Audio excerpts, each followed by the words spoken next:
Hi friends, మేము పెట్టే interesting videos కోసం ఇప్పుడే మా ఛానల్ని సబ్స్క్రైబ్ చేసి పక్కనే ఉన్న గంట సింబల్ని యాక్టివేట్ చేసుకోండి. అలా చేయడం వల్ల మేము పెట్టే ప్రతి ఒక్క వీడియో నోటిఫికేషన్ మీ వరకు ఈజీగా వచ్చేస్తుంది. ఇక లేట్ చేయకుండా వీడియోలో ఏం జరుగుతుందో చూసేయండి. ఇకపోతే ఈ విధంగా మాట్లాడుకుంటూ ఉంటారు. ఏం చెప్పినా సరే, ఎలా జరిగినా సరే అది ఊహించిన విధంగా జరిగిందని అందరూ కూడా అనుకుంటూ ఉంటారు.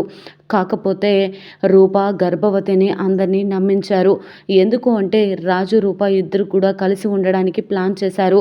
కానీ రూప, రాజు ఇద్దరు కూడా ఏ విధంగా అంటూ ఉంటారు, ఏది ఏమైనా సరే మేము చెప్పింది అబద్ధమే, కానీ రెండు కుటుంబాలు కలిసి ఉండాలని అందరినీ కలిపే ప్రయత్నం చేయడానికి ఈ విధంగా అబద్ధం చెప్పాల్సిన పరిస్థితి వచ్చింది అని ఈ విధంగా రేణుక ఇక అందరి ముందు కూడా రూప గర్భవతి కాదు అని నిరూపించగానే ముత్యాలు కోపంగా వచ్చి రూపముఖన బొట్టు చెరిపి మెడలో తాళి తెంచి, ఈ రోజుతో నా కొడుకు కూడా చచ్చిపోయాడు, నన్ను మోసం చేసిన నా కొడుకు నాకు ఎప్పటికీ అవసరం లేదు అని ఈ విధంగా వెళ్ళిపోతూ ఉంటుంది. అది చూసిన అప్పలనాయుడు ముత్యాల దగ్గరికి వచ్చి, ఏంటి ముత్యాలు అలా మాట్లాడుతున్నావు, వాళ్ళిద్దరూ ఏమైనా మోసం చేశారా? లేదు కదా, వాళ్ళ జీవితంతో పాటు మన కుటుంబాల పరువును కూడా కాపాడాలని అనుకున్నారు. వాళ్ళిద్దరూ ప్రేమించి పెళ్లి చేసుకున్నారు. ఒకప్పుడు అమ్మాయి గారు మన ఇంటిలో కోడలిగా అడుగు పెడితే ఎంతో సంతోషించిన నువ్వే ఈరోజు పెద్దయ్య గారి మీద కోపంతో అమ్మాయి గారి మీద కక్ష సాధించడం ఎంతవరకు కరెక్ట్ ముత్యాలు అని అడుగుతూ ఉంటే ముత్యాలు ఏమి మా అడిగేదానికి సైలెంట్గా ఉండిపోతుంది. మరి రేణుక అందరి ముందు ఇక పిక్నిక్లో మొత్తానికి కూడా కలిసేటట్లు వనభోజనాల్లో రూప గర్భవతి కాదన్న నిజాన్ని బయటపెడితే ముత్యాలు నిజంగానే రాజు రూపల్ని అసహ్యంగా చూస్తుందా? అసలు నిజంగా ఏం జరుగుతుంది అని తెలుసుకోవాలి అంటే ఈ వీడియో చివరి వరకు చూడండి ఫ్రెండ్స్. నచ్చితే ఒక లైక్ చేయటం మర్చిపోకండి.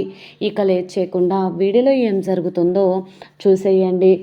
ఇకపోతే రూప అలాగే రాజు ఇద్దరు కూడా మాట్లాడుకుంటూ వనభోజనాలకి అందరితో పాటు సిద్ధమై వచ్చేస్తూ ఉంటారు. అప్పుడే ఇక విజయాంబిక, దీపక్ ఇద్దరు కూడా ఆటోలో రూప వాళ్ళ ఇంటికి వెళ్తారు. అక్కడ రూప వాళ్ళు వనభోజనాలకని బయలుదేరతారు కాబట్టి వాళ్ళ ఎదురుగా వెళ్ళి విజయాంబిక వెంటనే అమ్మ రూప అనగానే, అయ్యో ఏంటి మీరు శుభమాని వనభోజనాలకి వెళ్తుంటే మీరెదురొచ్చారు, ఈ విధంగా అంటూ ఉంటే వెంటనే ఇక రాజు, ఏంటి విజయాంబిక గారు ఇలా వచ్చారు, దారి తప్పి వచ్చారా అనగానే, ఏంటి రాజు మరి అంత చులకనగా కనిపిస్తున్నానా అని చెప్పి అంటూ ఉంటారు విజయాంబిక, దీపక్. అప్పలనాయుడు ఇలా అంటూ ఉంటాడు, నిన్న చేసిన ఘనకార్యం సరిపోలేదా, ఏంటి ఇలా వచ్చారు అని అంటూ ఉంటే, అయ్యో అప్పలనాయుడు గారు ఇదంతా మేము కావాలని చేయలేదు, ఇదంతా చేసింది రాజు, రూప అనగానే, నా కొడుకు కోడలకి ఇదంతా చేయాల్సిన అవసరం ఏమొచ్చింది అని చెప్పి ముత్యాలు గట్టి గట్టిగా కేకలు వేస్తూ అరుస్తూ ఉంటుంది. అయినా కూడా దీపక్ ఇలా అంటూ ఉంటాడు, మీ కొడుకు కోడలి ఇదంతా చేశారు, నిన్న వాళ్ళే మాతో చెప్పారు అనగానే, అయినా వాళ్ళకేం అవసరం అనగానే, ఇదంతా ఇప్పుడు మాకు చెప్పే ఓపిక లేదు రూప, ఇప్పుడు ఏం చేయమంటావో చెప్పు, ఎలాగైనా నా తమ్ముడు నన్ను మెడపట్టి బయటకు గెట్టేశాడు మీరు చేసిన పని వల్ల అనగానే, గెట్టేసింది మా నాన్న కాదు మా అమ్మ అని ఈ విధంగా అనగానే ఒక్కసారిగా విజయాంబిక, దీపక్ అలానే చూస్తూ ఉంటారు రూప వైపు. వెంటనే ఇక ఈ విధంగా అంటూ ఉండగా, ఏంటి ఎన్నిసార్లు చెప్పినా అర్థం కావట్లేదా, ఆ రోజు మీరు మా అమ్మని ఎంత ఇబ్బంది పెట్టారో ఈరోజు మా అమ్మ కూడా మిమ్మల్ని అంతే ఇబ్బంది పెట్టాలి అనుకుంటే మీరు ఎక్కడ ఉంటారు, కానీ మా అమ్మ ఎప్పుడూ అలా ఆలోచించలేదు, అలాంటి సిచ్యువేషన్లో మా అమ్మ ఉండాలని అనుకోలేదు అని ఈ విధంగా అంటూ ఉంటుంది. వెంటనే ఇక విజయాంబిక, సరే రూప మీరు చేసింది తప్పు అని చెప్పి మీ నాన్న ముందు నువ్వు ఒప్పుకుంటే, నేను కూడా మీ అమ్మ ఎటువంటి తప్పు చేయలేదని, మీ అమ్మని ఇబ్బంది పెట్టడానికి నేను చేసిన ప్లాన్లన్నీ కూడా అవన్నీ నేనే చేస్తానని మీ నాన్న ముందు ఒప్పుకుంటానమ్మా అనగానే, నేను ఎలా నమ్మాలి అత్తయ్య మిమ్మల్ని అని చెప్పి రూప అంటూ ఉంటుంది.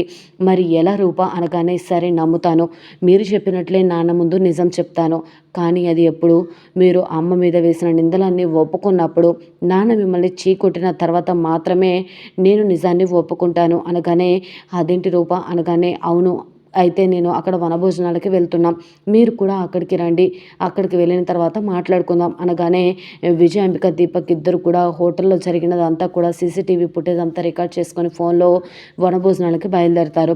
వెంటనే విజయాంబిక దీపక్తో ఇలా అంటూ ఉంటుంది, చూసావా దీపక్ ఆ రూపకి ఎంత పొగరో అనగానే, అదేంటి మమ్మీ నువ్వు తీరా ఇక్కడికి వచ్చాక అలా సరెండర్ అయిపోయావు అనగానే, అవ్వలేదు దీపక్, అయినట్లు నటించాను, వనభోజనానికి వచ్చిన తర్వాత అది నిజాన్ని ఒప్పుకుంటుంది, నేను చెప్పకుండా తప్పకుండా ఎగ్గొడతాను అనగానే, చాలా థ్యాంక్స్ మమ్మీ, ఎక్కడ ఒప్పుకున్నావేమో అని చాలా కంగారు పడ్డాను, నువ్వు చాలా సూపర్ మమ్మీ అని చెప్పేసి దీపక్ విజయాంబికని పొగుడుతూ ఉంటాడు. ఇకపోతే ప్రతాప్ అలాగే విరూపాక్షి అందరూ కూడా వనభోజనాలకి పార్కుకి వచ్చేస్తారు. అక్కడికి రాగానే వెంటనే ఇక మందారం దేవుడికి అంతా కూడా మొక్కులు చెల్లిస్తూ పూజలు చేస్తూ ఉంటుంది. రాజన్న అమ్మాయి గారు ఇంకా రాలేదేంటి అని చెప్పి అటు ఇటు చూస్తూ ఉంటుంది. విరూపాక్షి దేవుడికి దండం పెట్టుకుంటూ, ఇదేంటి రాజరూప సడన్గా ఈ వనభోజనాలను ఎందుకు ఏర్పాటు చేశారు, ఒకవేళ ఏర్పాటు చేశారు, ఏదో ప్లాన్ చేసే ఉంటారు అని ఈ విధంగా అంటూ ఉంటే వెంటనే రూప ఇలా అంటూ ఉంటుంది, రాజు అక్కడ నాన్న ముందు మనం నిజాల్ని బయట పెడితే నాన్న ఏమనుకుంటారో ఏమో అనగానే, ఏది అయితే అది అవుతుంది అమ్మాయి గారు, ఈ రోజుతో మనం నాటకాలకి తెరదించే సమయం ఆసన్నం అవ్వాలి అనగానే వెంటనే రేణుక కూడా అందరి ముందు ఈరోజు రేణుక ఎలాగైనా రూప బండారం బయట పెట్టాలని అనుకుంటూ ఉంటుంది. ఇకపోతే ప్రతాప్ దేవుడికి దండం పెట్టుకుంటున్న సమయంలో ముత్యాల కుటుంబం అంతా రాజరూపాలతో కలిసి అక్కడికి వచ్చేస్తారు. వాళ్ళని చూసిన ప్రతాప్ షాక్ అయిపోతాడు. ప్రశాంతంగా ఇక్కడ వనభోజనాలకు వచ్చాను, దేవుడికి మొక్కుకోవాలని వచ్చాను, కానీ చూడకూడని వాళ్ళని చూశాను, ఇక్కడ కూడా మనసుకి ప్రశాంతత లేకుండా చేయడానికి వచ్చారా, వెళ్ళిపోండి అనగానే వెంటనే రేణుక షాక్ అయిపోతుంది. వెళ్ళిపోకూడదు పెద్దయ్య, ఇక్కడే ఉండాలి, వాళ్ళ చేత నిజం చెప్పించాలి పెద్దయ్య అని చెప్పి అనుకుంటూ ఉంటుంది రేణుక. వెంటనే ఇక రూప ఇలా అంటూ ఉంటుంది, నాన్న మీ ఆరోగ్యం ఎలా ఉంది, మీరు ఇక్కడికి వచ్చారని మాకు తెలియదు నాన్న, బస్సి వాళ్ళు మమ్మల్ని కూడా వనభోజనాలకి రమ్మని పిలిచారు నాన్న, అందుకే వచ్చాం, ఇప్పుడు మీ ఆరోగ్యం ఎలా ఉంది అనగానే, ఇంకా చచ్చిపోలేదు బ్రతికే ఉన్నాను అనగానే అందరూ కూడా షాక్ అయిపోతారు. వెంటనే ఇక ముత్యాలు, ఏంటి కడుపుతో ఉన్న కూతురు ఎలా ఉన్నారు నాన్న అని పలకరిస్తే ప్రేమగా మాట్లాడాల్సింది పోయి నోటుకొచ్చినట్టు మాట్లాడతారా, ఆ రోజు గుడిలో అలా చేశారు, ఇప్పుడు ఇలా చేస్తున్నారు, మీరు మాత్రమే వనభోజనాలకు రావాలా ఏంటి, ప్రశాంతత కావాలంటే అటు పక్కకు వెళ్ళండి అనగానే ప్రతాప్ షాక్ అయిపోతాడు. పద్మావతి గారు నన్ను పక్కకి తీసుకొని వెళ్తారా లేదా అనగానే, అయ్యో గొడవలు ఎందుకండి, మనం వచ్చింది వనభోజనాల కోసం మాత్రమే కాదు కదా, ప్రశాంతమైన ఆహ్లాదమైన ప్రకృతి వైద్యం కోసం వచ్చాం అనగానే, వీళ్ళు ఇంత చెడ్డవాళ్ళు ఇక్కడ ఉంటే మంచి వైద్యం నాకెలా పనిచేస్తుంది అని చెప్పి ఈ విధంగా ప్రతాప్ అంటూ ఉంటాడు. ఏది ఏమైనా సరే అందరం కలిసి వచ్చాం, కలిసికట్టుగా వనభోజనాలను స్వీకరిస్తే తప్ప అందరం కూడా సంతోషంగా గడిపి వెళ్ళలేమని చెప్పి అక్కడికి వచ్చిన పెద్దలందరూ కూడా చెప్తూ ఉంటారు.